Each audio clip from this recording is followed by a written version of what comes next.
والضحا واللیل اذا سجا، ارے جس سے آپ پیار کرتے ہیں آپ کو اس کے سراپا سے پیار ہوتا ہے، لیکن پیار کا مرکز اس کا چہرہ ہوتا ہے۔ اس طرح رب نے کہا والضحا واللیل اذا سجا ما ودعک ربک وما قلی، اے محبوب یہ کہتے ہیں کہ میں نے تجھے چھوڑ دیا، ارے کہاں چھوڑا ہے، میں تو آج بھی اپنے محبوب کے رخ والضحا کی قسم اٹھاتا ہوں۔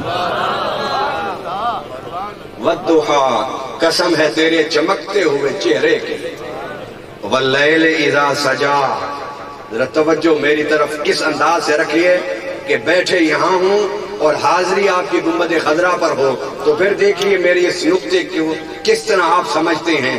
فرمایا واللیل اذا سجا، محدثین مفسرین فرماتے ہیں کہ حضور صلی اللہ علیہ وسلم نے اپنے زلفوں کو کھول کے جب اپنے چہرے پر کیا اور پھر مانگ نکالی اور آدھی زلفوں کو اپنے چہرے سے جب ہٹایا، اس ادا کو رب قرآن میں محفوظ کرتے ہوئے کہتا ہے واللیل اذا سجا، پیارے جب تو نے زلفیں اپنے چہرے پر بکھیری تھی وہ ادا بھی بڑی حسین تھی، اور جب تو نے اس کالی زلفوں سے اپنے چمکتے ہوئے چہرے کو آدھا باہر نکالا، یہ ادا تو مجھے اتنی پیاری لگی کہ میں نے قرآن کی آیت بنا کے قرآن میں اس لیے اتار دی کہ جب تک میرا کلام پڑھا جاتا رہے گا میرے محبوب کی حسن کی اداؤں کا ذکر ہوگا۔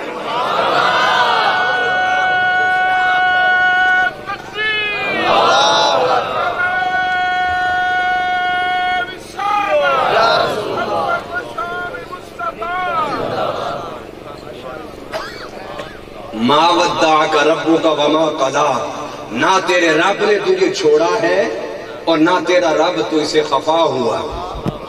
اب علم والے لوگ یہاں بیٹھے رانا گلزار صاحب نے مجھے بتایا تھا کہ پڑھے لکھے لوگوں کا ہوگا، اور میں تو عوامی جلسوں میں اس لیے نہیں جاتا کہ میں گزشتہ 12 سال سے مختلف چینل پر روزانہ آ کے بیان کرتا ہوں، تو وہاں پر کوئی تھوڑی سی بات مشکل کرنے کی مجھے عادت پڑ گئی، تو عوامی جلسوں میں آنے کے لیے ذرا بات بڑی آسان کرنی پڑتی ہے، لیکن میں اس حقیقت کو بھی جانتا ہوں کہ محبت کی بات جس زبان میں بھی کی جائے عاشقوں کے دل میں اتر جاتی ہے۔ رب انہوں نے پروپیگنڈا کیا کہ رب کو اللہ نے چھوڑ دیا، اللہ نے مصطفیٰ کو چھوڑ دیا ہے، تو رب نے تیسری آیت میں فرمایا ما ودعک ربک وما قلی، نہ تیرے رب نے تجھے چھوڑا ہے نہ تجھ سے ناراض ہوا ہے۔ اللہ ان کے سوال کا جواب تو یہ تھا تم پہلے قسمیں اٹھا رہا ہے، کبھی چہرے کی کبھی زلفوں کی، شروع سے ہی یہ کہہ دیتا تو ان کا جواب ہو جاتا کہ نادانو رب کہہ رہا ہے کہ نہ میں ناراض ہوا ہوں نہ میں نے چھوڑا ہے۔ فرمایا کہ در حقیقت یہ میں بتانا چاہتا ہوں تعلق تو اس سے بھی رکھا جاتا ہے جس سے محبت نہ ہو۔ میں نے پہلے 2 قسمیں اٹھا کے اس حقیقت کو آشکار کر دیا کہ میرا مصطفیٰ سے تعلق عام تعلق نہیں ہے بلکہ محبت و عشق والا تعلق۔ اس لیے میں نے پہلے 2 قسمیں اٹھائیں والضحا واللیل اذا سجا۔ آئیے میں کسی موضوع کو کہ جس سے محبت ہوتی ہے اس کا ذکر کثرت سے انسان کرتا ہے کہ یا تو کوئی کرتا رہے اور میں سنتا رہوں، یا میں کرتا رہوں تو دوسرے سنتے رہیں، بس یہی اس کی خواہش ہوتی ہے کہ ہر وقت میرے سامنے میرے محبوب کے جلووں کا، حسن کا، جمال کا، چلنے کا، پھرنے کا، کھانے کا، بیٹھنے کا، جاگنے کا، عبادت کرنے کا، بچوں کے ساتھ بات کرنا، بڑوں کے ساتھ بات کرنا، بس اسی کی اداؤں کا ذکر میرے سامنے ہوتا رہے، یہی میری دل کی خوشی اور اطمینان کا سبب ہے۔ اب ہم لوگ حضور کی محبت کا تقاضا یہ ہے کہ ہم ہر وقت حضور کا ذکر کریں۔ اب آئیے کہ کیسا ذکر ہو کہ جو ہر وقت کیا جا سکے، تو میرے آقا صلی اللہ علیہ وسلم کے ایک صحابی حضور کے پاس آئے، کہنے کہ حضور میں فرض نماز کے علاوہ مجھے کوئی وظیفہ بتا دیں۔ فرمایا کہ مجھ پر درود پڑھا کر۔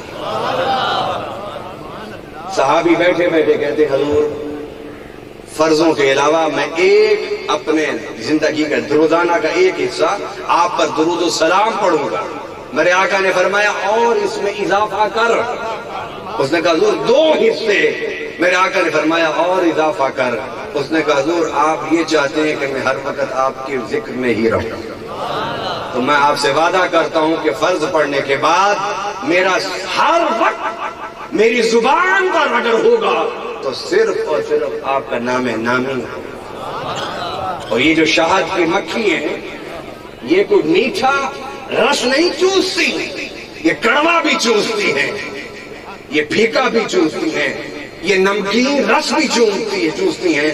مگر شیخ سعدی فرماتے ہیں کہ میں نے اس مکھی سے پوچھا شہد کی کہ تو ہر قسم کا رس چوستی ہے مگر یہ مٹھاس کہاں سے پیدا ہوتی ہے؟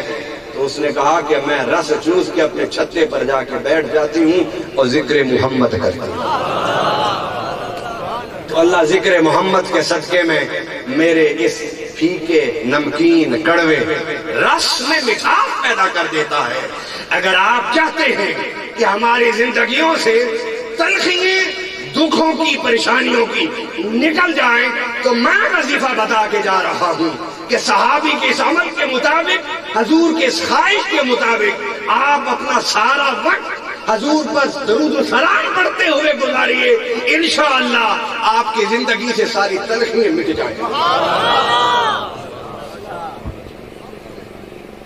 اللہ اکبر.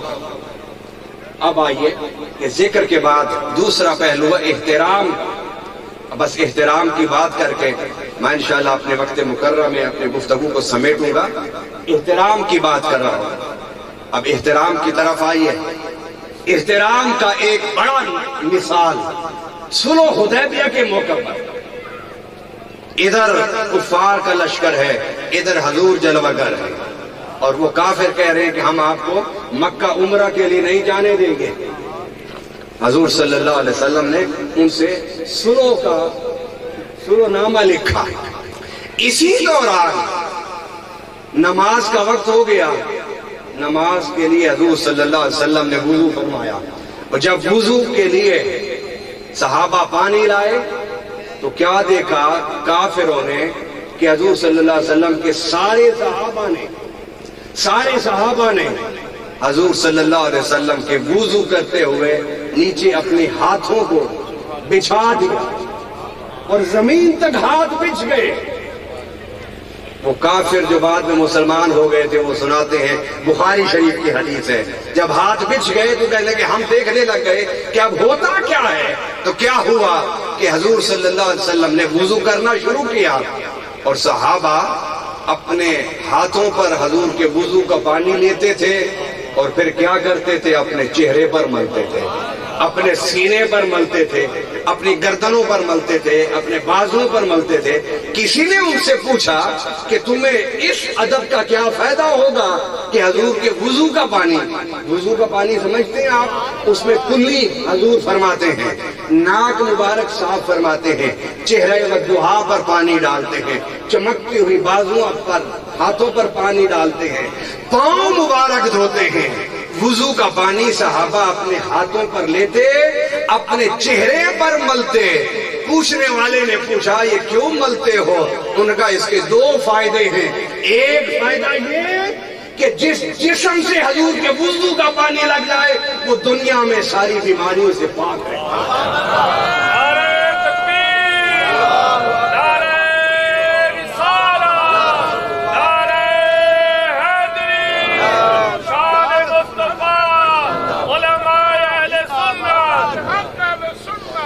پہلا فائدہ یہ کہ دنیا میں جسم بیماری سے محفوظ رہتا ہے. حضور صلی اللہ علیہ وسلم کے ایک صحابی کے پاس ایک بال تھا. مدینہ میں کوئی بھی بیمار ہوتا اسے بخار نہ اترتا تو اس گھر میں چلے جاتے اور وہ پانی میں حضور کا بال مبارک بھگو کے مس کر کے پلاتا، بخار اترتا. تو پہلا فائدہ یہ کہ جسم بیماریوں سے محفوظ رہتا ہے، اور دوسرا فائدہ یہ کہ جس کے جسم پر مصطفیٰ کا پانی لگ جائے